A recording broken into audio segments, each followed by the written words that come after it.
Következő versenyzőnk itt a színpadon, eredeti foglalkozását tekintve orvos doktor, ugye? Igen. Na, hát akkor ezt is jól tudom. Tehát most akkor egy nagyon, nagyon komoly előadást fogunk most látni. A téma Marbella és Spanyolország. Nekem rendkívül tetszett Marbella is, úgyhogy valamikor meg kéne hívja és vissza kéne menjek most már. Akkor most meghívlak a következő szülinapodra. Nagyon köszönöm. Tehát dr. Horváth Zsolt Miguel. Lecsaptam a szülinapodra. Köszönöm szépen. Szeretettel köszöntök mindenkit. Tavaly, amikor itt álltam, akkor elsősorban a Marbella azon vetületéről beszéltem, hogy mik azok a befektetési szempontok, amit itt a portugál előadó is mondott, hogy az életbe, az egészségbe, az oktatásba és a minőségi életbe fektessünk. A mai előadásban is egy picit kitérek erre, de elsősorban arról szeretnék beszélni, hogy valójában mik a számok, mert erre kíváncsi mindenki. Mielőtt belekezdenék, egy nagyon fontos kötelességemnek teszek eleget, hogy ma itt lehettem, ugyanis november 29-e van, és én 15 évvel ezelőtt költöztem ki Marbellára, és pontosan 12 évvel ezelőtt a mai napon született meg a kislányom, a Sofia, és ő könyörgött, hogy ne menjek el a születésnapján, de mondtam, hogy én eljövök, és természetesen már tegnap felköszöntöttük, hogy innen is kívánok neki boldog születésnapot a Sofi lányomnak, ennyi ember jelenlétében. És akkor vágjunk is bele.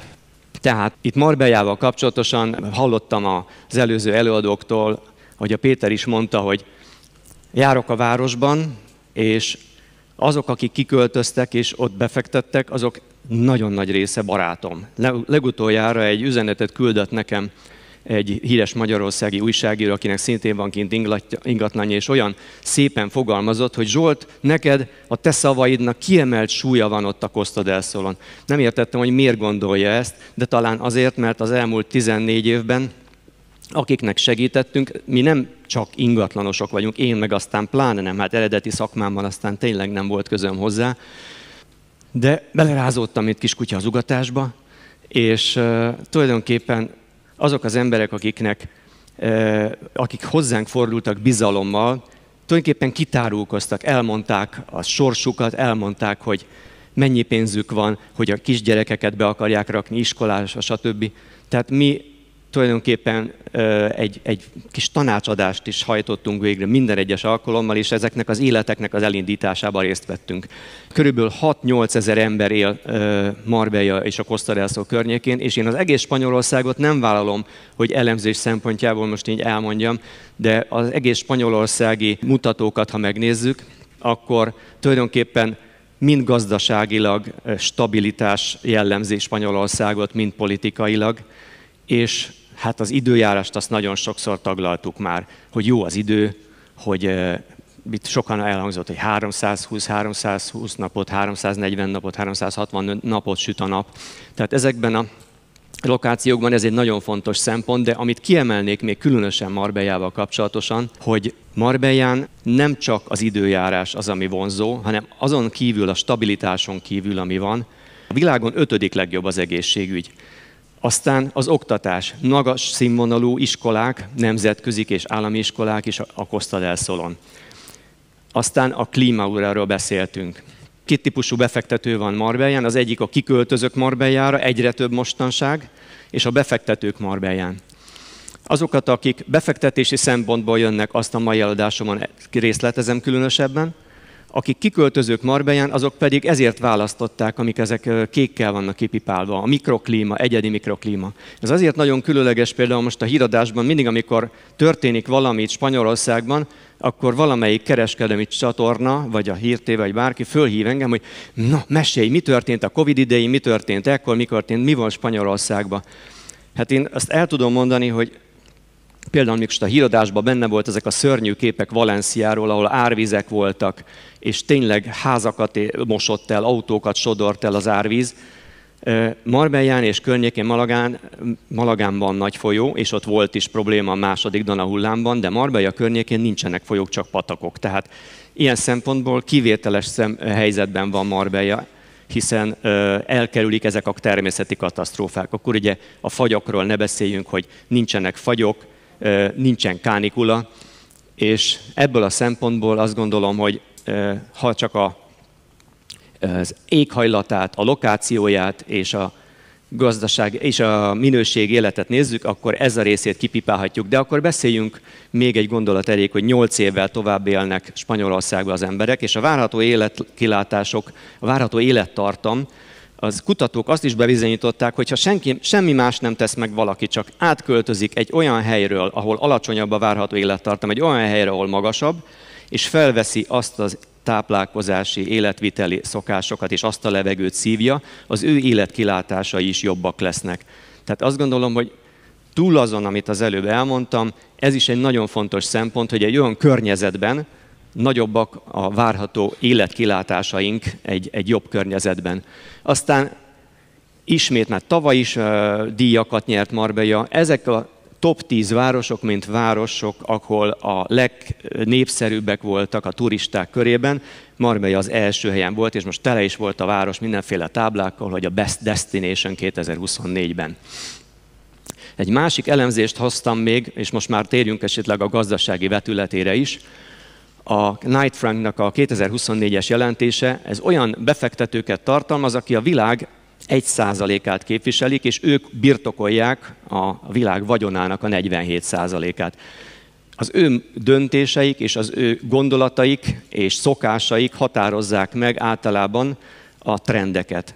Most ezek az emberek például véleményt nyilvánítottak arról, hogy hol szeretnének befektetni, és a top 100 városokat, ha figyelembe vesszük, mint látjuk, van 4 európai befektetési célpont, és a Marbella a 4. ebben a listában. Természetesen nem fogjuk megtalálni Budapestet, mint vonzó befektetési célpont, de ez a táblázat is jól mutatja, hogy annak ellenére, hogy én most Marbelláról beszélek, és a Spanyolországon belül is ez egy pici város, mert 140 000 ember él ott. Ez a pici város el tudta azt érni, hogy a top 100 befektetési listában ilyen előkelő helyre kerülhessen. Aztán szintén divat lett, hogy az ultra gazdag emberek, az ultra nagy vagyonnal rendelkező emberek a vagyonaik egy részét elkezdték átcsoportosítani nagyon sokan Dubajba, és Dubajból most a Dar Global és a fintech cégek óriási területeket vásároltak meg Marbella és környékén. Ezek azok csak példa kedvéért, mint a Lamborghini villák, vagy a Fendi Casa, vagy a Dolce Gabbana Design Hills, és még ezek sorolhatnám, azok a újépítésű lakóparkok, amelyeknél valamelyik világmárka a nevét adta hozzá, és beach klubok is, Dolce Gabbana Beach Club és társai. Az, hogy az ingatlanpiac expanzióban van, annak mi sem ékesebb bizonyítéka, mint hogy 10 milliárd euró értékben adtak el Marbellán és Costa del Sol környékén ingatlanokat. Ez 36 000 tranzakció volt, és ez azt jelenti, mint látjuk a görbén volt egy kis covidos megbicsaklás az eladás számokban, de az árakban nem majd látni fogjuk. És az elmúlt években például fontosabb régiókat kiemelve Marbellán 14%-a. Ezt a számot azért jegyezzük meg, mert sok szám röpköd majd még itt, de 14%-a emelkedett az eladások száma. Javaj, hogy ez annak tükrében, hogy az Európában mi történt, néhány európai várost, illetve országot, és magát az európai átlagot is kiraktam ide, hogy eközben, ebben az időszakban Európában 26%-kal csökkent az ingatlan eladások száma.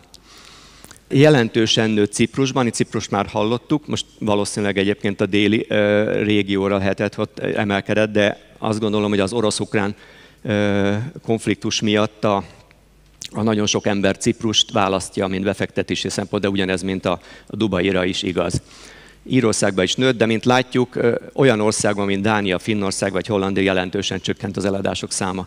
Az, amikor Marbelláról beszélünk, meg Costa del Solról, az most már egy több 10-20 kilométeres, akár 30 kilométeres partszakaszt is jelent a Costa del Solon, és mint látjuk ezen a hőtérképen, vagy ezen a térképen, amin az árakat jelzi a térkép, hogy a legdrágább régiók azok a pirossal jelezve Marbella és környéke, és hát persze a többi csak idézővel próbál a többi város belekapaszkodni ebbe a hírnévbe, mert ha például Conor McGregor híres sportoló vásárol egy villát Benavisban, akkor a híradásba az is bekerül, hogy vásárolt a Costa del Solon Marbellán, de hát nem ott vett, hanem Benavisban. De ugyanez igaz Esteponára is, illetve más környékbeli városokba. De ez nem baj, tulajdonképpen Costa del Sol, Marbella és környéke az egybeértendő. Azt azért látjuk, hogy a spanyol teljes ingatlan ár növekedés nem volt akkora jelentős, mint ahogy az például Esteponán, vagy még inkább Marbellán. Megint visszaköszönt a 14-es szám, tehát 14%-kal növekedtek az árak az elmúlt időszakban.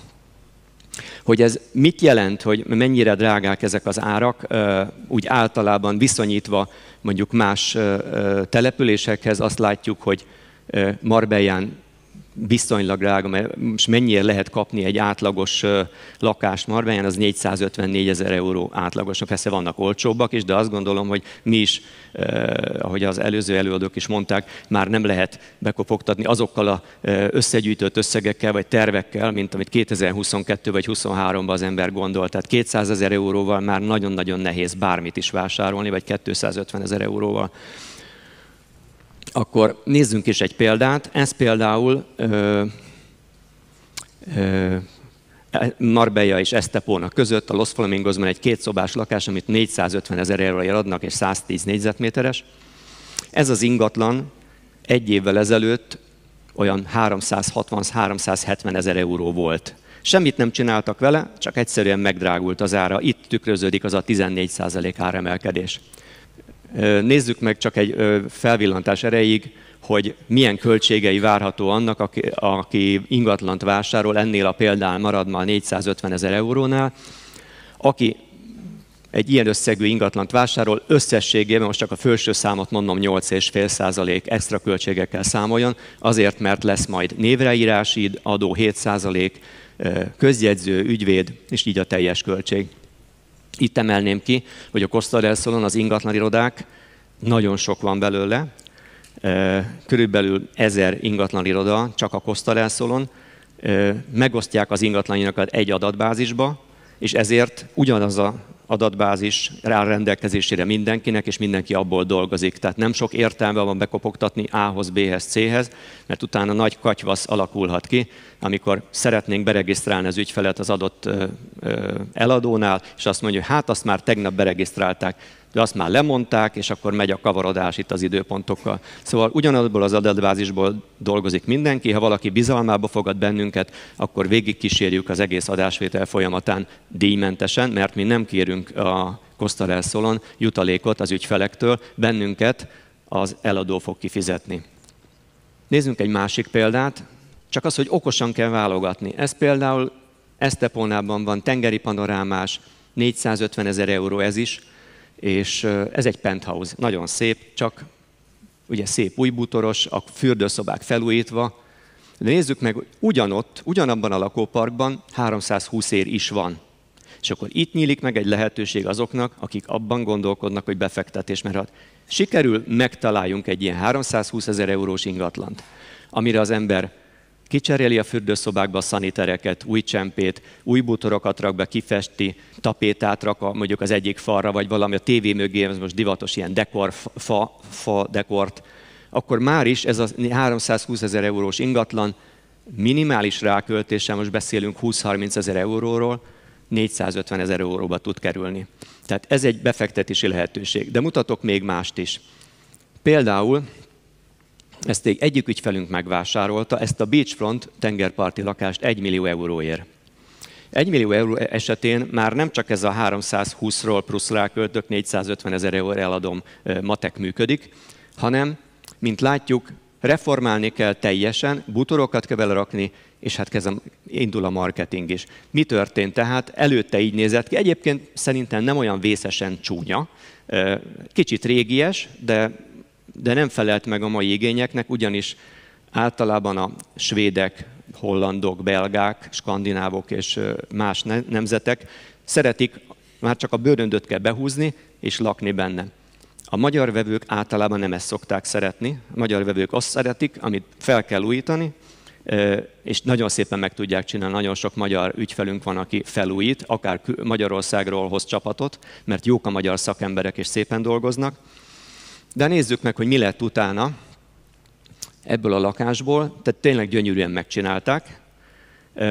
Nem tudom, mit gondoltok, hogy mennyibe kerül ez az 1 milliós ingatlan felújítás után? Ezt az ingatlant 2 millió euróért adtuk el. Ugyanis az 1 milliós vételárra rájött 280 000 euró reformköltség, a bútorcsomag az 80 000 euró, tényleg nagyon szép bútorokat kell belerakni, de úgy képzeljük el, hogy a tévé az Bangolufsen, a bútorok azok mondjuk nem Fendi, de nagyon minőségi. És a marketing, illetve sales költség, amikor eladunk egy ingatlant, általában mi 5% jutalékot számolunk fel eladáskor, ebben az esetben már nem vevő lesz a kedves ügyfél, hanem eladó. Ez azért fontos, általában ezt a 4-5%-ot fenntartunk, mint jutalék, ugyanis, mint mondtam, nagyon sok ügynökség van, és megosztjuk a jutalék általában 2 vagy 3 ügynökség között, tehát nem az van, hogy fú, de akkor ti most 5%-ot kerestek, nem, mi általában az esetek 99%-ban csak a felét, tehát 2 és felett, vagy 2-t. Ha ezt megnézzük, és ezt megcsinált ez a kedves ügyfél, akkor tulajdonképpen itt realizált egy olyan 40% bruttó profitot. Az, hogy ő most ezt a profitot külföldre utalja, vagy Spanyolországba leadózza, vagy mit csinál vele, az egy másik kérdés. De még így is, hogyha megnézzük, hogy a nyereségadó az 21%, tehát még örömmel ezt a 550 000 euró nyereséget le is lehet adózni, és még így is marad szépen. Aminek szintén nagyon nagy keletje van, és akkor ezt mondom, hogy ez az 1 milliós eurós befektetés, amit 2 millió adunk el, ez volt a legvonzóbb üzleti befektetés a Costa del Solon. A második nagyon vonzó, népszerű termék, az amikor újépítésűt adunk el. Nagyon kevés újépítésű ingatlan van a piacon. Lehet, hogy ez soknak tűnik ez a szám, hogy 345 építkezés van a Costa del Solon, és ha valaki leutazik, rengeteg építődarut lát mindenfele, Mihasz környékén, 1000 fele. De ez még mindig kevés, mert talán még a múlt évi előadásomban raktam bele, hogy amikor a 2008-as krízis előtti ingatlan boom volt, akkor 8-szor ennyi új építkezés volt. Tehát van még hova fejlődni. Sajnos, hogy nőttek az árak, és nőtt az eladásszám, tehát abszolút expanzióban van a piac, de ezt nem követte az új építős ingatlanok száma, tehát óriási hiány van belőle, ezért tervasztalon eladják már őket. A várható értéknövekedés 20-25%, tehát azt az ígéretet tudjuk mondani ma egy befektetőnek ezen a stabil spanyol piacon, hogy valaki vásárol egy ingatlant, és azt 20% befizetésével lefoglalja magának, tulajdonképpen nem kell többet kifizetni, és van egy fizetési ütem, és amikor elkészült, akkor kell kifizetni a teljes vételárat. Most azt tudjuk mondani, hogy már most valaki lefixál egy olyan 450 000 euró, maradjunk ennél a példánál, ingatlant, akkor ő neki nem névreírás illetéket kell fizetnie újépítés esetén, hanem 10% áfát és egyéb költségeket. Ha valaki újépítésűt vesz, összesítve azon a kék nyílon látszik, hogy olyan 12,7% extra költsége lesz. De jó hír, hogyha amikor az ember most 2024-ben megvásárol egy új építésűt, azon az áron veszi meg, ami most jelenleg érvényes, és amikor kifizeti 2026-ban a teljes vételárat, akkor már realizált egy 20-25%-os értéknövekedést. Garantáltan, mert hogy ezt annyira mondom garantáltan, mert múltkor egy ügyfelemmel bementünk a bankba, szeretett volna hitelt fölvenni egy külföldön élő magyar, és megkérdeztük a bankot, hogy hát akkor milyen értékelést fog csinálni, hiszen az ingatlan még nincs kész. Mi lesz a felértékelés folyamata? És hölgy így megnézte gyorsan, azt mondja, mennyi az ára? Mondjuk maradjunk a pénál, 4,50. Jó, hát 20%-kal több. És a bank így értékelte, mert a bank is úgy látja, és ők azért elég nagy biztonságra törekszenek a bankok, hogy a pénzük biztonságban legyen. Tehát még a bank hitelosztálya is azt mondja, hogy ez garantáltan 20%-kal többe fog érülni. Nézzünk néhány példát újépítésűekre. Látjuk ott a kék nyílnál, hogy Estepona kikötőtől nem messze van. Hát szorulnak ki az új építkezések, mert már hova lehet építeni, már szinte sehova sem, a parton már alig. Ha véletlenül parton építenek például Marbellán, a Puente Romano környékén új építésűt, sokan eljárnak arra, múltkor bepokottatott hozzám egy hölgy, hogy te figyelj már, ott a Puente Románónál építenek új építésűt. Ez UNO projektnek hívják. Van ott még eladó? Nincsen, ugyanis ott egy sima lakás, egy kétszobás 6,5 millió euró, és egy penthouse volt 17 millió, tehát borzasztó árak vannak, hogyha nagyon jó a lokáció. A Puente Romano egyébként az egy 5 csillagos szálloda, a Nobu Hotel mellett, ott van a Robert De Niro étterme, stb. Tehát az értékesítés az elindult idén nyáron, az építés kezdete az most kezdődött el, és a befejezés az 26 novemberében. Így fog kinézni a Sunway Residence, és 48 eladó ingatlanból még van 36 eladó, és 12-t már lefoglaltak. Hogy még kapósabb egy ingatlan akkor, hogyha, mindjárt mutatom, ez például Marbella-hoz közel, mert az előző ugye Esteponán volt, hogyha még kapósabb a környék, és az mondjuk MedBlue-nak hívják, a MedBlue 2-es fázisa Los Monterosban az egyik legszebb kilátás, amikor Marcék ott voltak, a Szamarában voltunk is ott fönt, na amellett épül most ez az új lakópark, gyönyörű lakások, elkapkodták. Ez is ugyanakkor, körülbelül ugyanakkor kezdték el értékesíteni, ugyanakkor kezdik el építeni most, és ugyanúgy 2026. szeptemberében lesz kész. Csak nézzük meg a számokat, hogy mi történt egy hónappal később. Így fog kinézni, persze belső medence, meg gyönyörű tengeri panoráma. Mi történt? 48 lakásból már csak 12 eladó. Egy hónap után is 36 el van adva. Tehát, hogy ha jó a lokáció, akkor körülbelül azon a hasonló áron ezeket elkapkodják. Az ingatlan kiadásból származó várható profitról mutatok néhány példát, ez 12%. Mint látjuk, megyünk lefele, hiszen ha valaki megvesz egy 1 milliós ingatlant, felújítja és 2 millió adja, akkor 40%-ot nyerhet, hogyha új építésű 20-25%, de hogyha szeretné rövid távra, holiday rentára kiadni, akkor kb. 12%-ot lehet hozni évente. Azért azt vegyük figyelembe, és ezt most nagyon fontos kiemelnem, hogy Spanyolország a világon a második legnépszerűbb célpont a turisták szempontjából. 80 millió ember érkezik oda. Ez első az Amerika. Második Spanyolország. Spanyolországon belül 80 millió emberből 2018-ban közel 20 millió, 23-ban 22,5 millió ember fordult meg. Csak hogy viszonyításképp mondom, a budapesti Ferihegyi reptéren 12 millió ember. Tehát egy ország fővárosában 12 millió, miközben Malagán ennyi ember érkezik évente. Még egy érdekesség, valaki megérkezik Malagára, és húzza ki a bőröngyét, és látja ezeket az óriás plakátokat, meg hirdetéseket. Múltkor megszámoltam, 16 ilyen plakát volt. Jártatok már olyan reptéren, mondjuk Budapest, és az összes hirdetés nem arról szól, hogy Budapest. Jövök Malagáról reptéren, látom, Marbella. A 16-ból 14 Marbelláról szólt, egy Benalmadénáról, meg egy valamelyik másik városról, tehát Malagáról talán még egyik se. Talán a Picasso múzeumot szokták még felrakni a 16-ból, mert ennyi hirdetési plakát van, ilyen világító plakát. Tehát furcsa ez a kisváros, hogy 140 000 ember lakik benne, a világon a 100 legnagyobb befektetési célpontból beválasztják az első 10-be, és 22 millió ember eljön Malagára, de az a 22,5 millió emberből nagy része eljön Marbellára is. Sőt, vannak olyan szimbolikus helyek, ahol jártunk is Marcival, ez a rengeteg ember itt megfordul. Ha megnézzük, van egy ilyen elemző oldala az Airbnb-nek, az AirDNA. Az ingatlanosok biztos ismerik. És ha előfizetéssel megnézitek, akkor például láthatjuk, hogy ha vesz valaki egy ingatlant, akkor átlagosan 60% foglaltsága lesz annak az ingatlannak, amit valaki turisztikai célra szeretne használni. Ez a százalék korábban nagyobb volt. Ha visszanézzük az éveket, magasabb számú volt. Arról nem beszéltem, hogy a turisztikai ingatlanok száma az 5 év alatt a duplájára nőtt. Ez nagyon érdekes dolog, mert mindenki, aki kijön, azt mondja, hogy hát szeretnék venni valami ingatlant, és akkor add ki. Jó. Mennyi lesz ahhoz? Annyi. Jó. De olyat szeretnék venni, amiben néha mi is szeretnénk lakni. Na most ez a kettő néha egy kicsit üti egymást. Mert a turisztikai ingatlan valószínűleg benn van a városban, jó helyen, jól megközelíthető, te meg nem biztos, hogy ott akarsz lakni, ahol a bőröndöket húzigatják. Na ennek van most egy következménye is. Annyian húzigatták ezeket a bőröndöket, hogy vannak városrészek, Malagában például, ahol megtiltották a turisztikai kiadást.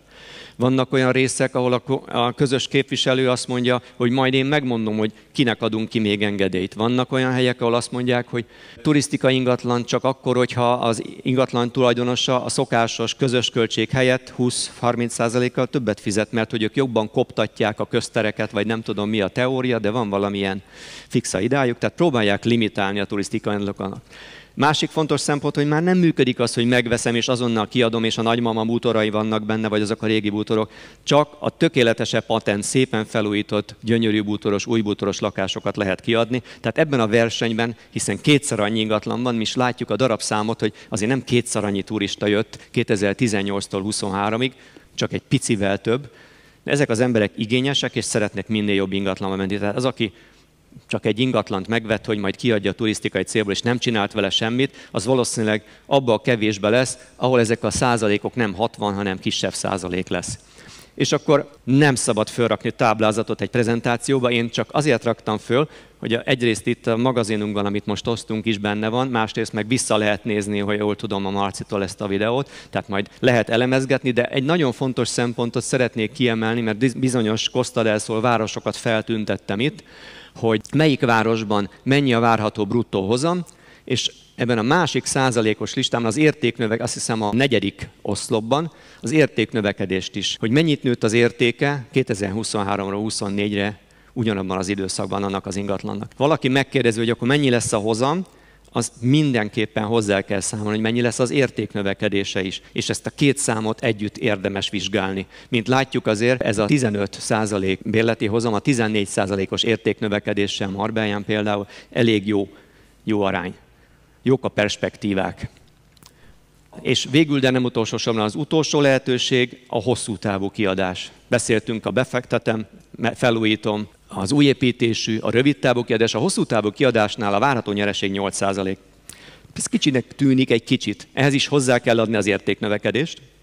Plusz itt azért nem jönnek le a bruttó nyereségből olyan költségek, hogy az ingatlankezelő költsége, ami mi 20%-ért vállaljuk ezeket az ingatlankezeléseket. Hallottam már, hogy 10% plusz fix költség, van, aki 25-30%, de ez embere válogatja, vagy cége válogatja. Tehát 8% kicsinek tűnik, de nem olyan kicsi az értéknövekedés, hozzárakjuk, ráadásul olyan iszonyatos hiány van hosszú távon kiadó ingatlanokból, hogy például, hogyha összehasonlítjuk most Debrecentől Párizsig az árakat, akkor Marbellán már most 18 euró per négyzetméter. Tehát, hogyha ma valaki úgy dönt, hogy még nem döntöttem, hogy vásárolok-e vagy sem, de szeretnék kiköltözni, igencsak feladja a leckét nekünk, hogy találjunk neki egy méltó, hosszú távon kiadható otthont, és kipróbálja a kintlétet, hiszen most egy kétszobás lakás 1600 eurótól indul per hó. Hogyha valaki 3 szobás, mert több gyerek van, minimum 2000 eurót fog fizetni havonta, és általában elkérnek egy évet előre. Tehát az, aki most tulajdonos, és szeretné az ingatlanját kiadni hosszú távra, egy napon belül ki tudjuk adni hosszú távra, óriási az igény rá. Még egy gondolat, hogy a bérleti díjak négyzetméterenként hogy emelkedtek, 2022 és 24 óta 20%-kal, de hogyha visszanézünk pár évet, akkor nagyon jelentősen megemelkedett Marbellán és környékén az ingatlanok ára, bérleti díja, és ez a teher, kiszámolták, hogy a fizetések nem nőttek olyan mértékben. Az verte föl ezeknek a hosszú távú kiadó ingatlanoknak az árát, hogy a fizetőképes kereslet nem Spanyolországból jön, hanem külföldről, Svédország, Dánia, Norvégia, Belgium, ahol nem gond kifizetni egy 1600 eurós bérleti díjat havonta, ellenben, mint látjuk, a bérleti díj az átlagfizetés 42%-a ma Spanyolországban. Tehát összefoglalva az utolsó diám, hogy láttuk a befektetési lehetőségeket, hosszú távú, rövid távú kiadás, és új építésű ingatlanok esetén, illetve akkor is, hogyha megveszek valamit és felújítok. És akkor szeretném megkérni Rossio Martin Merchant, mert nagyon fontos az még, hogy mi egy ingatlan iroda vagyunk, és mint mondtam az elején, emberi sorsokat is egyengetünk, hogy bekerüljenek a gyerekek az iskolába, hogy hol kell aztán kijavítani valamit, stb. És mi ügyvédekkel együtt dolgozunk. Rossióval együtt dolgozom idestova 12 éve, ő egy spanyol ügyvéd, és angolul fog szólni pár szót. Ugyanis ez nagyon fontos, hogy ha valaki hozzánk fordul, akkor az első lépéstől az utolsóig végigkísérjük a folyamaton. It's a pleasure to be here with all of you, okay? I'm a Spanish lawyer. I'm sorry I cannot speak in Hungarian, okay? I'm working with Miguel already, collaborating with his firm in Marbella.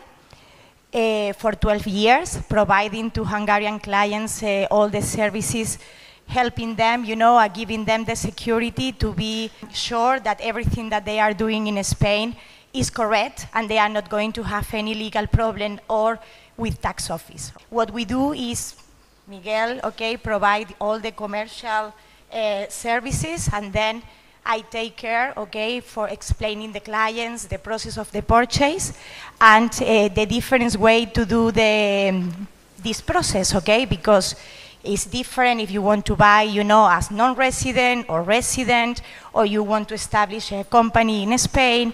All these have different taxation implications in Spain, okay? Also, we provide services for residency or other kind of services to create companies or other activities, because a lot of people, they decide to move to Marbella to live there with the families and everything. Then our office provides also, you know, like a kind of family office where even we can help them, you know, trying to help them with the schools, with the children, also providing, you know, services to have the health insurance in Spain and everything. Even, for example, when you buy a property, it's also nice to do a will for the future, okay? All these services is provided by my firm, that is RMM Consulting, and if you have any other questions, you can come to us, okay? Thank you very much. Köszönöm Rossziónak még egyszer, hogy elkísért erre a konferenciára, mert már annyit meséltem róla Marcinak, és Marcinak most már átadom a szót, és nagyon szépen köszönöm. Muchas gracias. De nada. Köszönöm.